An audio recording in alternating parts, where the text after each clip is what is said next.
चरणों में कोटि कोटि प्रणाम। महाराज जी, आपके सत्संग के माध्यम से सुना है कि गुरुदेव भगवान की श्री जी को मिलने में देहाभिमान का होना सबसे बड़ी बाधा है। तो गुरुदेव भगवान, इस बाधा को मिटाने के लिए साधक को किन किन प्रयासों का अभ्यास करना चाहिए?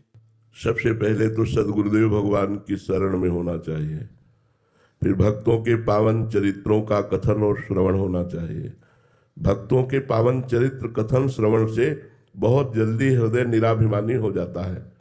भक्तों की चरण रज का अभिषेक करने से देहाभिमान गलित हो जाता है। बिना भक्तों की चरण रज का सेवन किए देहाभिमान गलित नहीं होता है।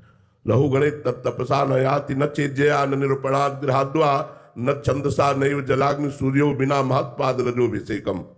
महापुरुषों की चरण रज का अभिषेक किए बिना ये देहाभिमान गलित नहीं होता। इसलिए सदगुरुदेव की शरण में होकर भक्तों का संग, भक्तों के चरित्र सुनना, भक्तों का सेवन, मन वचन कर्म से उनकी सेवा बन जाए तो भगवान की असीम कृपा भक्त सेवन से होती है।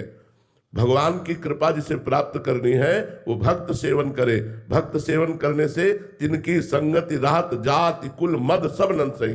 भक्तों के संग में रहने से, भक्तों के चरित्र सुनने से, भक्तों की नामावली का गुणगान करने से हमारी जाति का अभिमान, विद्या का, कुल का, देह का, सब तरह का अभिमान नष्ट हो जाता है। इसलिए नमन भक्ति के द्वारा भक्त संग करते हुए भगवान नाम जप के प्रभाव से इसी जन्म में हम भगवत प्राप्ति कर सकते हैं। अजहू सोच विचार के गए भक्तन पद ओट, हरि कृपालु सब पाछली क्षमे तेरी खोट। आज भी सोच विचार करके देख लो तुम क्या कर सकते हो। इसलिए भक्तों की चरण शरण ले लो। भक्तों की कृपा से तुम्हारे पीछे के सारे अपराधों को भगवान माफ कर देंगे और तुम्हारा देहाभिमान भी वो गलित कर देंगे। तो भक्तों का संग अत्यंत अनिवार्य है। भक्त चरणरज, भक्तों के वचनों का श्रवण, भक्तों के चरित्रों का गायन, इससे देहाभिमान नष्ट हो जाता है। पूनम जी फरीदाबाद से। राधे राधे महाराज जी। महाराज जी, आत्म साक्षात्कार क्या है और आत्म साक्षात्कार हो जाने पर कैसा अनुभव होता है? आत्म साक्षात्कार अपने स्वरूप का अनुभव, किसी और का नहीं। जो मैं है उसी का अनुभव है।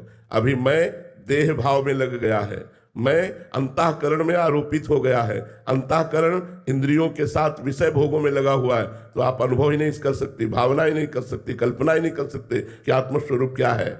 मेरा ही स्वरूप है, पर मैं कभी अनुभव नहीं कर सकता जब तक विषयों का त्याग नहीं होगा, देहाभिमान का त्याग नहीं होगा। स्थूल शरीर, सूक्ष्म शरीर, कारण शरीर, तीनों शरीरों से अपने को अलग नहीं देखेगा, तब तक आत्मस्वरूप का अनुभव नहीं हो सकता। और जहां आत्मस्वरूप का अनुभव हुआ वो जीवन मुक्त हो गया, परम शांत।